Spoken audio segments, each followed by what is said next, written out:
కులదైవానికి ఎక్కడైతే ఇలవెలుపులకి ఎక్కడైతే అమర్యాద జరుగుతుందో ఆ ఇంట్లో అశాంతి ఉంటుంది.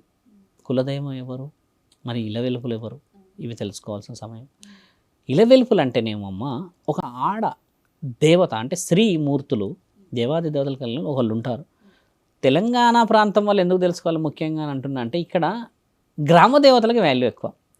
ఇండియా వైడ్స్గా పోతేనేమో భవానీమాత, దుర్గామాత, తర్వాత మహంకాళి అని కొన్ని ఉన్నాయి, తుల్జా భవాని అని ఇట్లా కొన్ని ఉంటాయి. మన దగ్గర అట్లా వాళ్ళ గ్రామాల్లో కూడా వాళ్ళ దేవతలు ఉన్నారు. మన ప్రాంతంలో మనం ఇక్కడ వాసులం కాబట్టి చెప్తున్నాము. వీళ్ళ శాపం తగలకూడదు మనకి.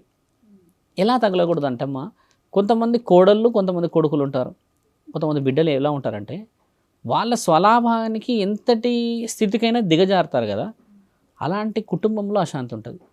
ఇప్పుడు కొంతమంది ఉంటారు కోడళ్ళు, అత్త ఎంత మంచిగా చూసుకున్నా, భర్త ఎంత బాగా చూసుకున్నా, లేకపోతే ఇంకేదైనా చెప్పినా కూడా వాళ్ళు ఏం చేస్తారు తెలుసా అమ్మ, ఏదో ఒకటి లోటు ఎత్తుకుతూనే ఉంటారు. అత్త బాగా చూసుకున్నా కూడా ఓ చూసుకున్నావు తీ అని అంటారు.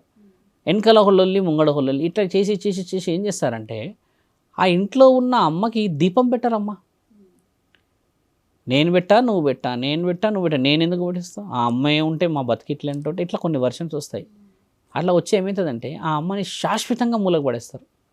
అత్త పెట్టదని కోడలు పెడుతుందని, ఈ పెడుతుందని ఈ పెడుతుందని ఏమవుతుందంటే అలా గీచుకుంటూ ఏమంటారంటే ఒకరినొకళ్ళు విమర్శించుకుంటున్న దగ్గర తల్లి కూర్చోగలదా అమ్మ?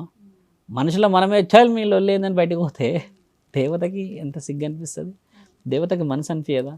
నా పిల్లలు నా ముందు నన్ను పాటించడానికి నా ముందే దీపం పెట్టుకోవడానికి ఇంత అది చేస్తే నేనేం చేయాలి శంకర అని పోయి తండ్రి దగ్గర కూర్చుంటారు వాళ్ళు. ఇలా జరుగుతుంది ప్రతి కుటుంబంలో.